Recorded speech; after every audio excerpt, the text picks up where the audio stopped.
Assalamualaikum warahmatullahi wabarakatuh. Kami dari kelompok 7 akan memaparkan hasil kerja dari kelompok kami mengenai weight moving average. Sebelum itu, saya akan memperkenalkan anggota dari kelompok 7. Yang pertama, saya sendiri, Anissa Fitri. Yang kedua, Darpianti. Ketiga, Sarni. Dan yang terakhir, Suleman. Baiklah, langsung saja penjelasan materi mengenai weight moving average dari kelompok kami. Definisi weighted moving average. Weighted moving average adalah salah satu varian moving average di mana pada formulasi perhitungannya memberikan bobot yang berbeda untuk setiap data historis masa lalu yang tersedia. Dengan asumsi bahwa data historis yang paling terakhir atau terbaru akan memiliki bobot lebih besar dibandingkan dengan data historis yang lama, karena data yang paling terakhir atau terbaru merupakan data yang paling relevan untuk peramalan. Tujuan dari metode weighted moving average sendiri yaitu untuk memberikan prediksi masa depan dengan memanfaatkan data-data terdahulu dan memberikan bobot yang berbeda-beda untuk setiap data yang digunakan. Pemanfaatan metode weighted moving average sendiri antara lain yaitu membantu mengukur pergerakan harga, melihat sinyal perdagangan, menentukan arah tren, memvalidasi momentum pasar dan kekuatan harga, menunjukkan area resistensi dan kedukungan. Tahapan atau langkah-langkah dalam metode weighted moving average sendiri diantaranya yang pertama, identifikasi angka yang ingin dirata-ratakan. Kedua, tentukan bobot masing-masing bilangan. 3. Kalikan setiap angka dengan faktor bobot. Terakhir, tambahkan nilai yang dihasilkan kemudian bagi dengan jumlah bobot yang diberikan untuk mendapatkan nilai rata-rata tertimbang atau weighted moving average. Selanjutnya yaitu studi kasus. Di sini ada sebuah kasus di mana Ibu Aisyah adalah penerbit buku bahasa Inggris. Ibu Aisyah mempunyai masalah dalam perencanaan produksi. Terkadang permintaan buku bahasa Inggris mengalami kenaikan, namun terkadang juga mengalami penurunan. Mencetak buku dalam jumlah terlalu besar bisa menjadi masalah bagi Ibu Aisyah, karena buku yang tidak segera laku bisa menjadi rusak dan tidak layak dijual. Karena itu, Bu Aisyah ingin mengetahui berapa kira-kira buku yang laku di bulan Januari 2022. Adapun data permintaan Bu Aisyah sebagai berikut. Ini merupakan tabel permintaan aktual Ibu Aisyah dari bulan Januari sampai dengan Desember 2021. Kita akan memprediksi permintaan aktual pada bulan Januari 2022. Untuk melakukan peramalan tersebut, kita akan menggunakan metode weight moving average, di mana rumus dari WMA adalah sigma DT dikali bobot dibagi dengan sigma bobot, di mana DT merupakan data aktual pada periode T, sedangkan bobot merupakan bobot yang diberikan untuk setiap bulan.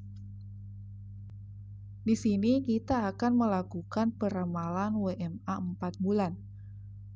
Untuk menghitung WMA, kita harus menentukan bobot terlebih dahulu.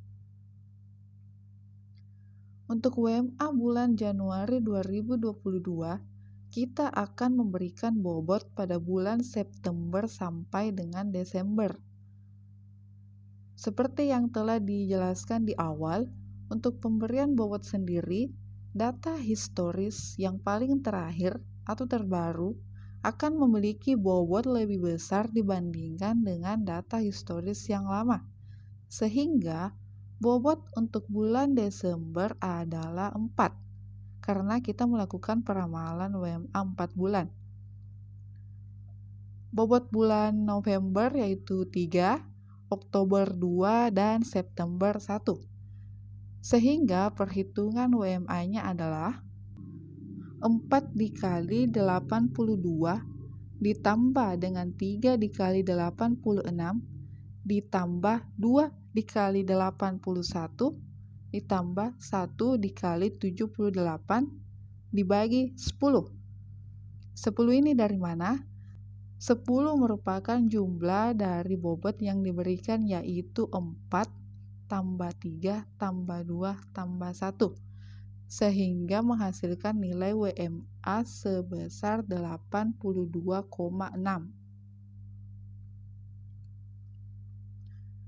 Dari perhitungan dengan metode Weight Moving Average diketahui bahwa permintaan buku yang akan diperoleh Ibu Aisyah di bulan Januari 2022 adalah sebesar 82,6 unit atau dibulatkan menjadi 83 unit.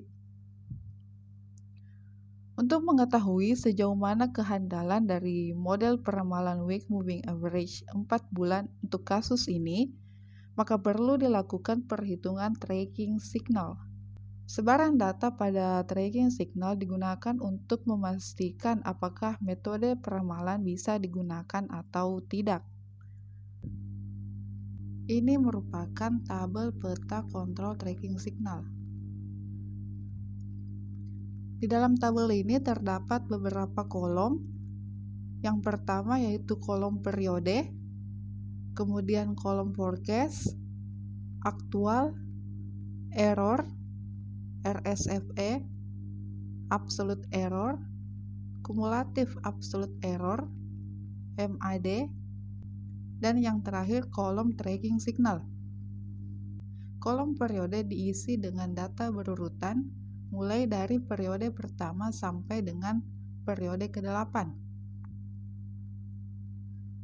Kemudian untuk kolom forecast, datanya berasal dari perhitungan WMA 4 bulan pada tabel sebelumnya.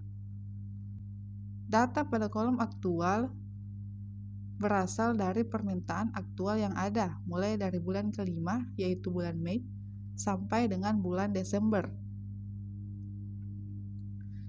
Selanjutnya pada kolom error, nilainya berasal dari pengurangan antara kolom aktual dengan kolom forecast. Untuk nilai di kolom RSFE diperoleh dari kumulatif atau penjumlahan kolom error. Contohnya, pada periode kedua terlihat nilai negatif 1,4.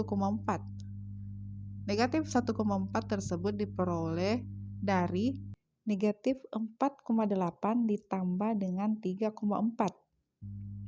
Begitupun selanjutnya, 2,7 diperoleh dari negatif 1,4 ditambah 4,1. Untuk kolom absolute error, nilainya diperoleh dengan mengabsolutkan nilai pada kolom error.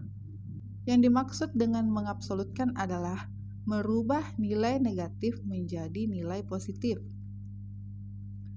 Selanjutnya pada kolom kumulatif absolute error, nilainya diperoleh dari kumulatif atau penjumlahan nilai kolom absolute error. Cara perhitungannya sama dengan kolom RSFE. Selanjutnya pada kolom MAD, nilainya berasal dari pembagian antara kolom kumulatif absolute error dengan kolom periode. Dan yang terakhir, kolom tracking signal, nilainya diperoleh dari pembagian antara kolom RSFE dengan kolom MAD.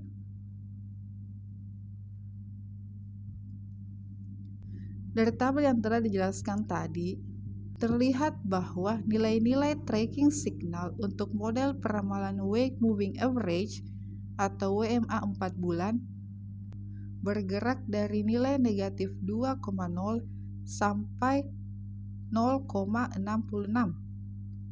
Hal ini menunjukkan bahwa metode Weight Moving Average sesuai untuk data di atas karena berada dalam batasan pengendalian, yaitu maksimum kurang lebih 4. Selanjutnya akurasi metode. Tingkat kepercayaan peramalan dapat diketahui dengan mengukur persentase error dari peramalan yang diperoleh. Semakin tinggi tingkat error dapat diartikan bahwa hasil peramalan yang diperoleh semakin tidak dapat dipercaya atau tidak akurat. Begitupun sebaliknya. Menggunakan weight moving average untuk menentukan arah tren lebih akurat daripada simbol moving average yang memberikan bobot identik untuk semua angka dalam kumpulan data. Mungkin itu saja yang bisa disampaikan dari kelompok kami. Kurang dan lebihnya mohon dimaafkan. Assalamualaikum warahmatullahi wabarakatuh.